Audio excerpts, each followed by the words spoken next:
8 de outubro de 1918. Floresta de Argonne, França. Um homem está deitado na lama, sozinho, cercado por mais de 30 metralhadoras alemãs que cospem fogo sem parar. Seus companheiros estão mortos ou feridos atrás dele. Ele não tem cobertura, não tem reforços. E cada vez que um artilheiro alemão levanta a cabeça para mirar, esse homem aperta o gatilho. Um tiro, uma cabeça a menos. Nas próximas horas, esse soldado vai matar pelo menos 25 alemães, silenciar 35 metralhadoras e forçar a rendição de 132 prisioneiros de guerra. Praticamente sozinho. O nome dele é Alvin Cullum York.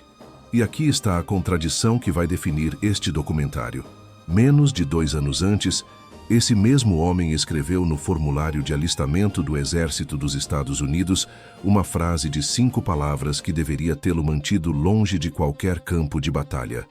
Não quero lutar. York era um pacifista devoto, um cristão fundamentalista que acreditava que matar era pecado mortal. Um homem que passou semanas em agonia espiritual, tentando convencer seus superiores de que sua fé proibia a violência. E ainda assim, naquele dia de outubro, ele se tornou a máquina de matar mais eficiente que o exército americano já havia visto. A pergunta que vamos responder não é como ele fez isso, embora essa história seja extraordinária por si só. A pergunta é: o que acontece dentro de um homem quando sua convicção moral mais profunda colide com seu instinto mais primitivo de sobrevivência? Porque Alvin York não queria estar ali, não queria matar ninguém. E, no entanto, quando chegou a hora, ele matou com uma precisão que deixou até seus inimigos em choque. Esta é a história do pacifista que se tornou o soldado mais condecorado da Primeira Guerra Mundial. Para entender o que aconteceu na floresta de Argonne, precisamos primeiro entender de onde Alvin York veio. Ele nasceu em 13 de dezembro de 1887, em uma cabana de 2 cômodos no Vale do Rio Lobo, nas montanhas Cumberland do Tennessee. Era o terceiro de 11 filhos. Sua família vivia da agricultura de subsistência e da caça. Não por esporte, mas por necessidade. Se os York não caçassem, não comiam. O pai de Alvin, William York, era ferreiro e fazendeiro. Também era o que os vizinhos chamavam de atirador maravilhoso. E ele passou essa habilidade para o filho. Aos 10 anos, Alvin já acompanhava o pai nas caçadas. Aos 15, era considerado um dos melhores atiradores da região. Sua especialidade? Perus selvagens. E aqui está um detalhe que vai se tornar crucial mais tarde. Alvin desenvolveu uma técnica específica para caçar perus. Quando você se depara com um bando, não atira no peru da frente. Você atira no de trás, depois no penúltimo. Depois no antepenúltimo. Por quê? Porque os perus da frente não veem os de trás caindo. Eles continuam andando sem perceber o perigo até que seja tarde demais. Alvin York aprendeu a matar de trás para frente antes de completar 16 anos. Mas a vida no Tennessee não era apenas caça e trabalho duro. Após a morte do pai em 1911, Alvin, agora com 24 anos e responsável por sustentar a família, entrou em uma espiral destrutiva. Bebia pesadamente, brigava em bares, foi preso várias vezes. Os vizinhos diziam que ele nunca seria nada na vida. Tudo mudou no final de 1914. Um amigo próximo de Alvin, Everett Delk, foi espancado até a morte em uma briga de bar no Kentucky.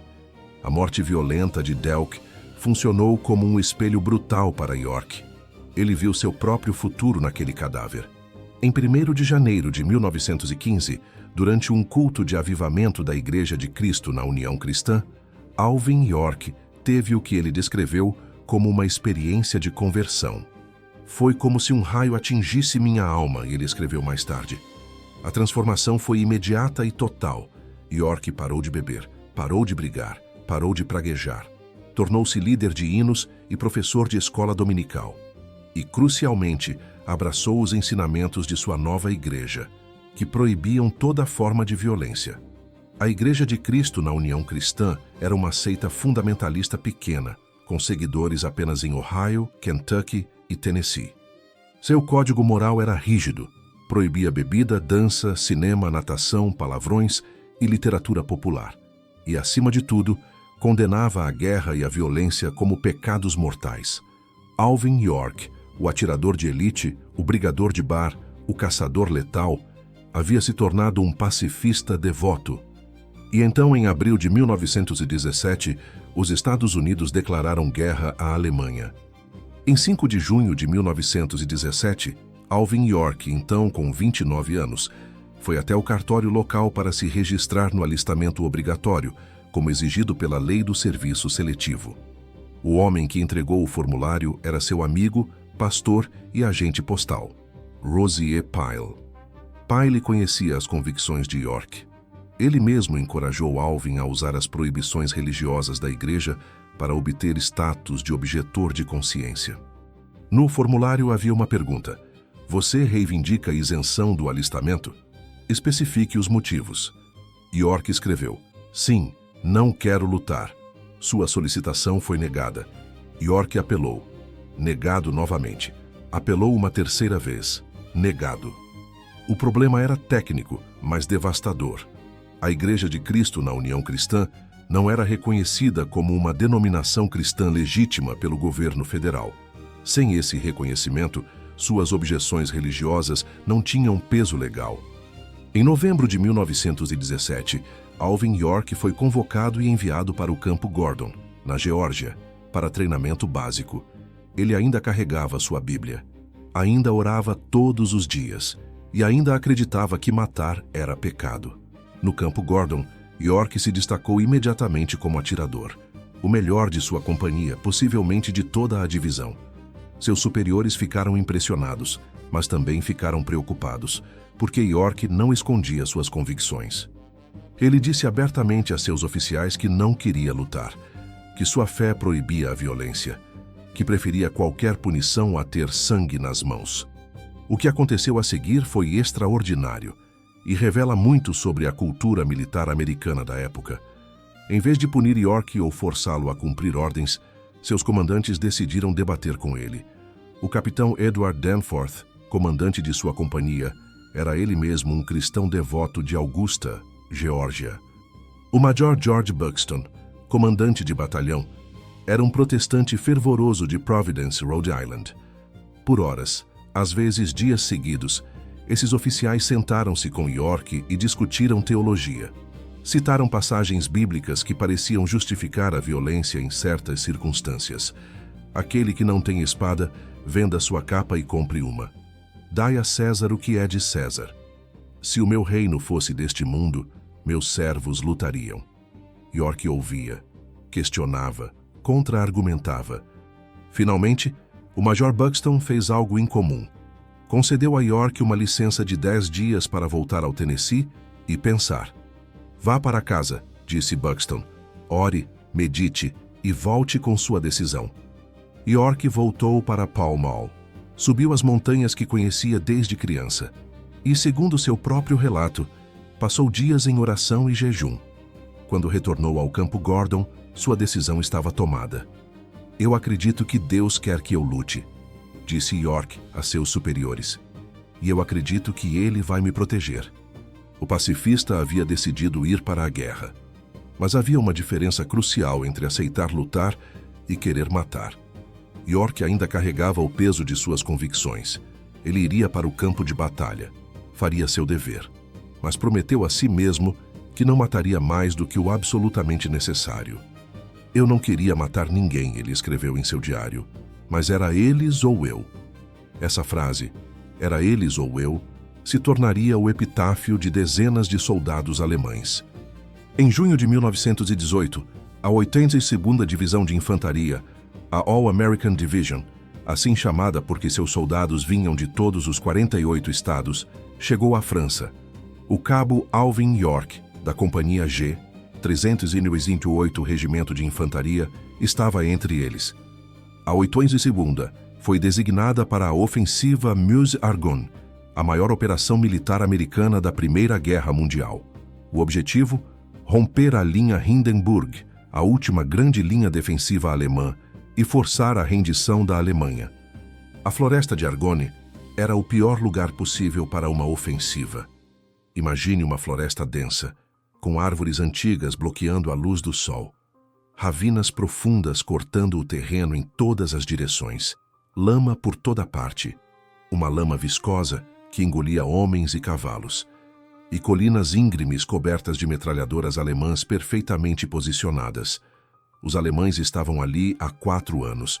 Conheciam cada árvore, cada pedra, cada ângulo de tiro.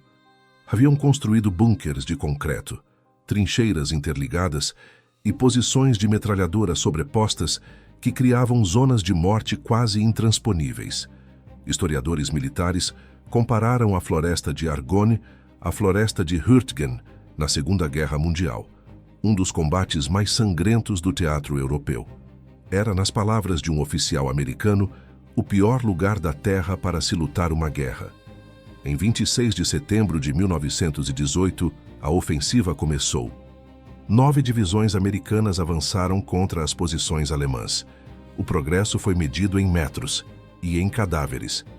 No início de outubro, a 802ª Divisão recebeu ordens de capturar posições alemãs ao redor da colina 223, ao longo da ferrovia Decauville, uma linha de suprimentos vital para o exército alemão. Em 8 de outubro, chegou a vez do batalhão de York. Antes do amanhecer de 8 de outubro de 1918, o sargento Bernard Early reuniu seu destacamento. 4 sargentos, incluindo o próprio Early, mais 13 soldados rasos, 17 homens no total. A missão era simples de descrever, quase impossível de executar. Infiltrar-se atrás das linhas alemãs e silenciar os ninhos de metralhadora que estavam impedindo o avanço do regimento. O cabo Alvin York estava entre os 17. O destacamento partiu na escuridão, movendo-se através de ravinas e vegetação densa. O mapa que tinham estava em francês, um detalhe que causaria problemas mais tarde. Por volta das 10 da manhã, os americanos encontraram um riacho e começaram a segui-lo em direção às posições alemãs. O que eles não sabiam era que haviam se infiltrado muito mais fundo do que o planejado. De repente, depararam-se com um grupo de soldados alemães, cerca de 15 ou 20 homens, reunidos ao redor de um posto de comando. Os alemães estavam tomando café da manhã. Estavam se preparando para um contra-ataque contra as linhas americanas. O elemento surpresa foi total. Os americanos abriram fogo e, em segundos, os alemães levantaram as mãos. Entre os capturados estava um oficial importante, o tenente Paul Jürgen Vollmer, comandante do 1º Batalhão do 115 do Regimento de Infantaria Landwehr de Württemberg. Vollmer era um oficial condecorado, veterano de 4 anos de guerra. Antes do conflito, havia sido assistente de agente postal em Ulm. Agora, estava sendo capturado por um punhado de americanos que nem sabiam exatamente onde estavam. Os americanos começaram a reunir os prisioneiros. A missão parecia um sucesso extraordinário. E então o inferno desabou. Nas encostas acima do posto de comando, metralhadores alemães observavam a cena com horror. Seus camaradas estavam sendo capturados. Seu comandante estava com as mãos para cima. E então, alguém deu a ordem. As metralhadoras abriram fogo. York descreveu o momento em seu diário. Aquelas metralhadoras estavam cuspindo fogo e cortando a vegetação ao meu redor de uma forma terrível. E os alemães estavam gritando ordens. Você nunca ouviu tanto barulho em toda a sua vida? Em segundos, 6 americanos estavam mortos.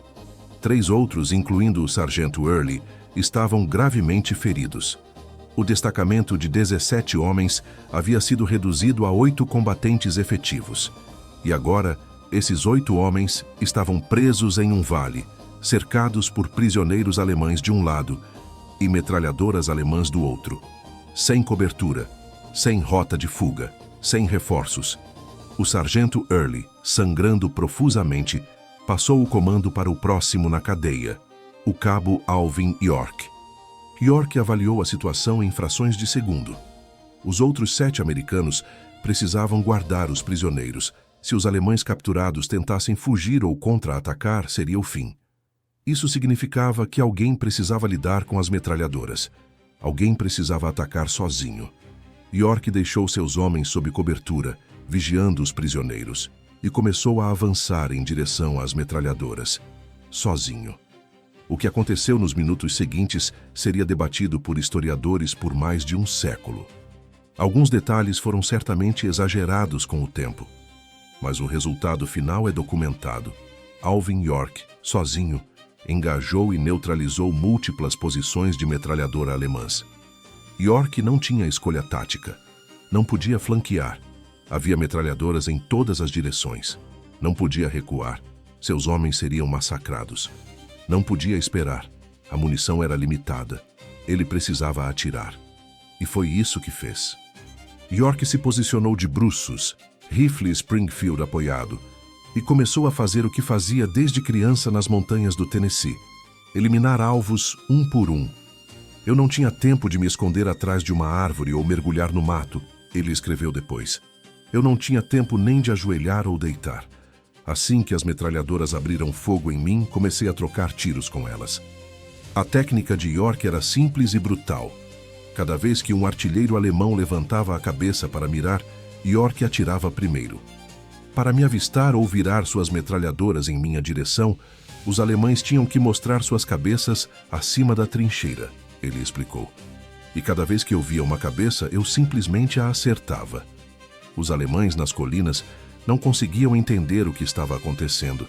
Estavam sendo eliminados um por um, mas não havia um ataque coordenado visível. Apenas um americano solitário, atirando com precisão mortal.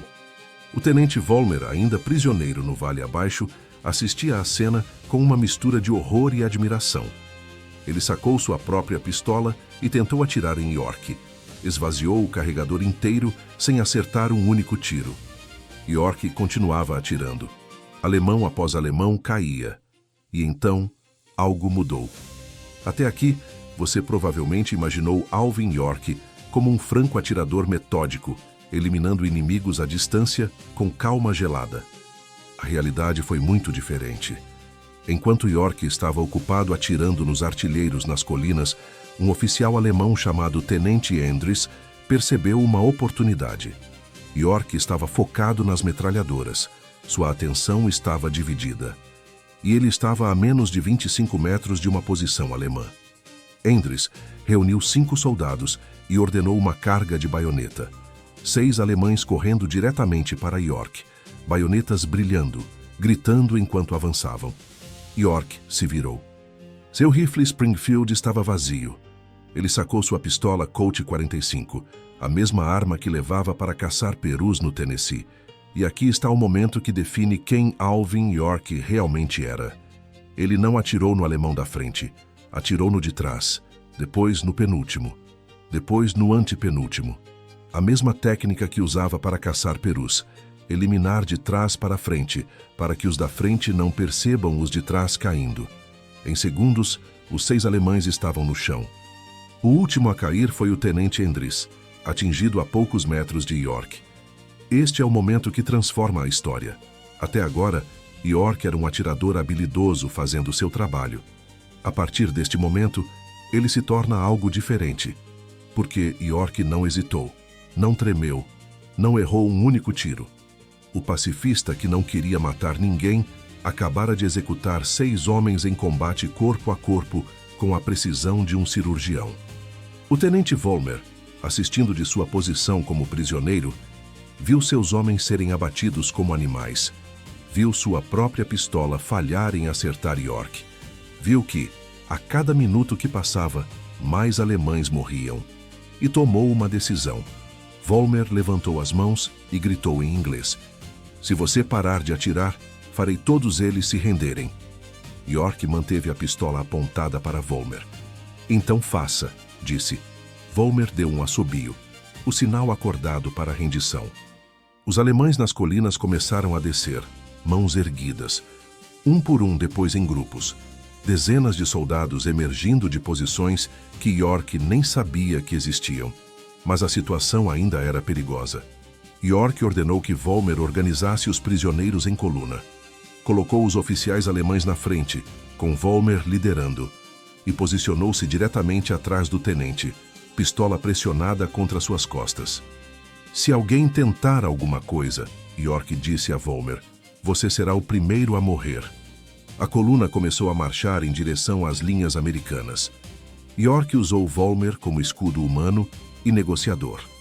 Cada vez que encontravam uma nova posição alemã, York pressionava a pistola nas costas de Vollmer e ordenava que ele mandasse os alemães se renderem.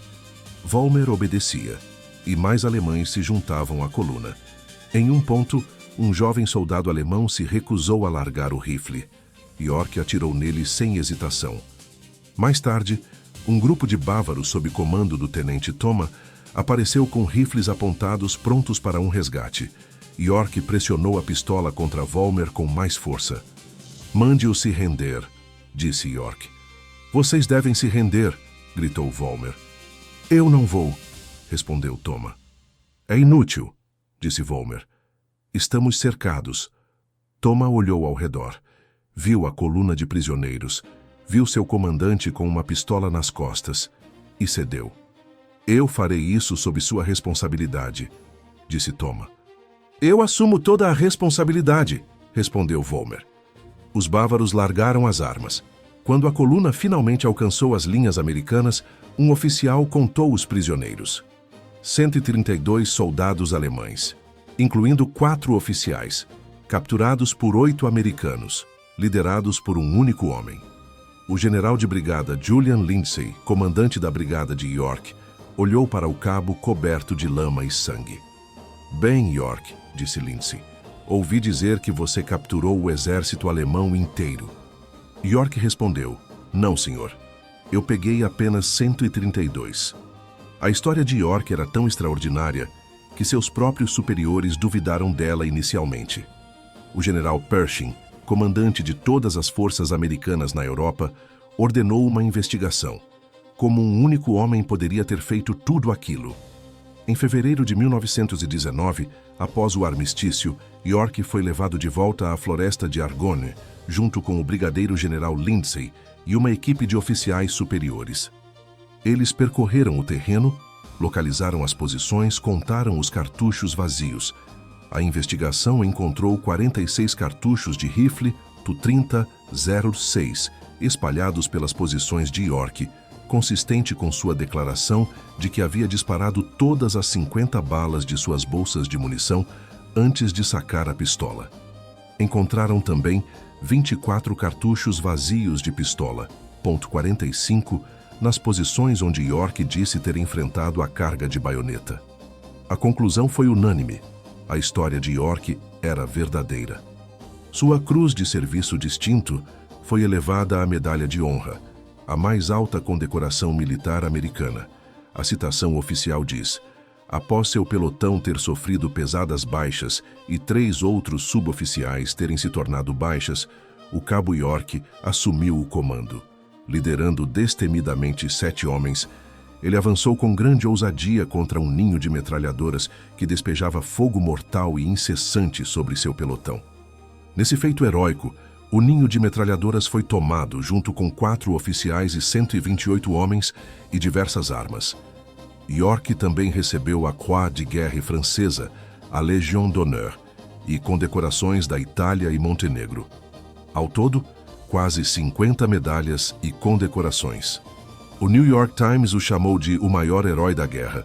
O general Pershing o descreveu como o maior soldado civil da Primeira Guerra Mundial. Alvin York voltou para casa como o soldado mais famoso da América.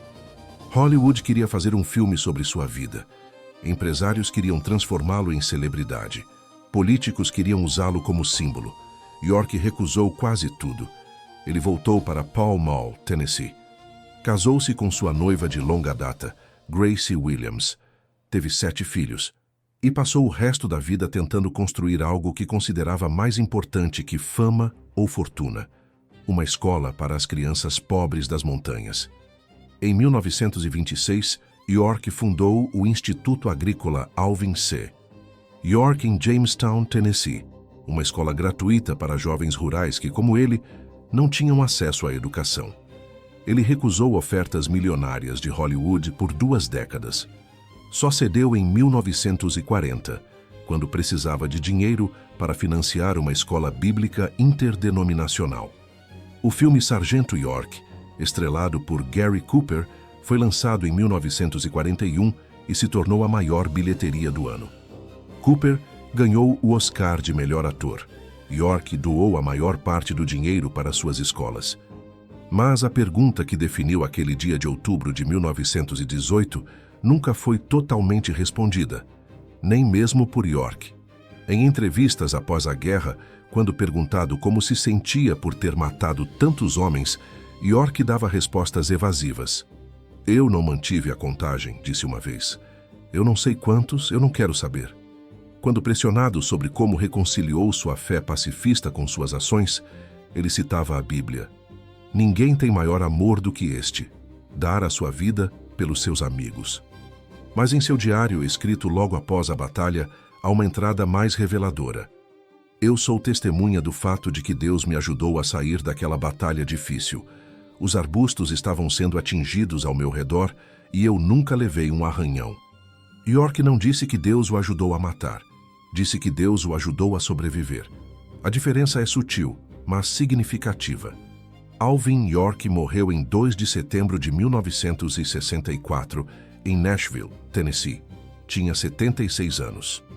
Passou seus últimos anos acamado, sofrendo de problemas cardíacos e da memória. Seu túmulo em Pall Mall é visitado por milhares de pessoas todos os anos. Mas o legado de York não está apenas nas medalhas ou no filme ou nas escolas que fundou. Está na contradição que ele personificou, uma contradição que continua relevante mais de um século depois. O que acontece quando um homem de paz é forçado a fazer a guerra?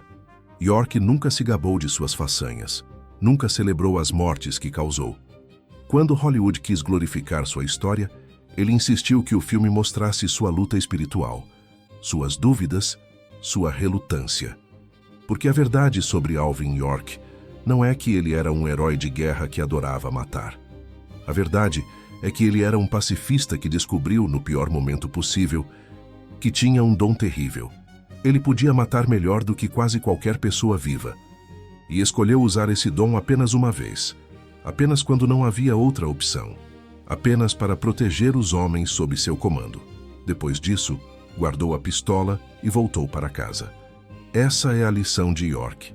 Não é sobre glória militar ou heroísmo de guerra. É sobre o que acontece quando suas convicções mais profundas são testadas pela realidade mais brutal. York acreditava que matar era errado, e ainda assim matou. Não porque mudou de ideia, mas porque naquele momento específico, naquele vale específico, era a única forma de salvar vidas. "Era eles ou eu", ele escreveu. E quando chegou a hora de escolher, o pacifista escolheu sobreviver. Se você chegou até aqui, deixe nos comentários. Você acha que York traiu suas convicções ou as honrou da única forma possível? E se você quer mais histórias sobre decisões impossíveis na guerra, inscreva-se no canal. Toda semana, um novo documentário sobre os momentos que mudaram